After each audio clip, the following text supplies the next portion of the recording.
Hola a todos y todas, bienvenidos nuevamente a Aportes de la Historia. Mi nombre es Ian Quiroz y hoy vamos a hablar sobre los primeros años del Imperio del Brasil, como siempre desde la óptica de un historiador y de su obra. Para este contenido elegimos a Andreas Lehmann, historiador especializado en el Brasil del siglo XIX.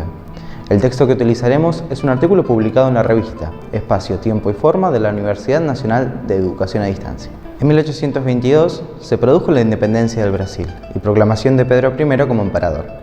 Así se fundaba el único estado monárquico de Sudamérica en el siglo XIX. Quizá esta excepcionalidad lleve a pensar que el proceso brasileño es distinto. ¿Es así?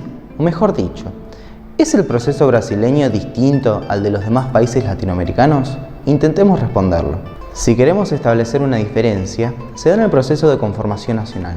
En los territorios que dependían de la corona española se empezaron a desarrollar identidades comunes y unificables, mientras que en el Brasil existían grandes disputas. La unidad del territorio brasileño estaba dada por las posibilidades de gestión que tenía un imperio como Portugal. Pero era un territorio tan vasto que hasta bien finalizado el proceso constitucional tuvo intentos separatistas. Así, plantear la necesidad de estabilizar una unión era algo verdaderamente importante. Había un desafío muy claro. La solución, la figura de Pedro I en los primeros años y de la institución monárquica en el resto del siglo XIX. Lo que podemos ver es que la manera en que se creó el imperio del Brasil llevó este camino. Era una solución para Brasil y para Portugal poner a Pedro I, un Braganza, a la cabeza de esta nueva nación. No hubo una guerra propiamente dicha de independencia, y la autoridad de Pedro I no sería cuestionada hasta bien entrado el debate sobre el futuro de esta nueva nación. El emperador convocó a una Asamblea Nacional Constituyente. Esta asamblea, sin embargo, no logró su cometido, porque había entrado en tensión a la hora de pensar un proyecto de país. Los representantes de las provincias no se lograban poner de acuerdo. Algunos abogaban por una monarquía constitucional federal, mientras que los representantes de las provincias del sur, como Río de Janeiro, se oponían ferozmente a esta idea. En otras palabras, estaban interesados en la unión y en la centralidad de Río. Esta discusión terminaría de un modo abrupto. El 12 de noviembre de 1823, Pedro I, por decreto, mandó a suspender los trabajos legislativos después de que la tensión en el ambiente se tornó incontrolable.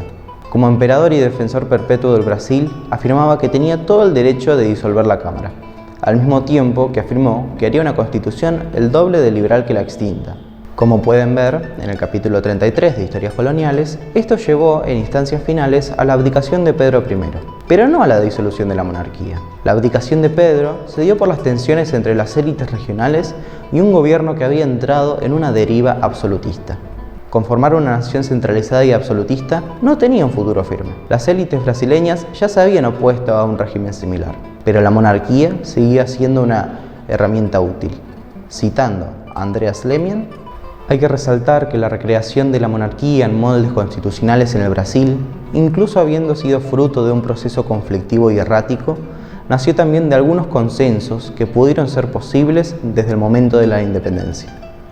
En la medida que se crearon nuevas instituciones con base en un discurso en nombre de la legalidad y con una agenda de transformación del orden vigente, como fue el caso del Parlamento, fue posible la vinculación entre el régimen y la defensa de la Constitución, conforme ocurrió en 1831 en el momento de la abdicación de Pedro I. Hasta ahora parece una historia muy distinta a la del resto de Latinoamérica, pero si nos ponemos a pensar, se reflejan los mismos elementos. Para Lehmann, el Brasil tuvo que lidiar necesariamente con el legado de la monarquía, sobre el cual se construyó un primer proyecto de independencia. Este proyecto estaba sentado en la promesa de un nuevo y eficaz ordenamiento jurídico dado por la institución monárquica. Pero esa independencia se dio con las mismas rupturas políticas que el resto del continente tuvo con España. Según la autora, la respuesta a nuestra pregunta inicial es no. No se va a dar un proceso distinto en cómo se conformó el Estado brasileño, porque la diferencia va a estar en la forma de gobierno, pero no de quienes gobernaban. Esto se ve en el peso que va a tener el poder económico en todos los gobiernos, solo que en el del Brasil va a encontrar refugio en una monarquía que había hecho de este país su centro.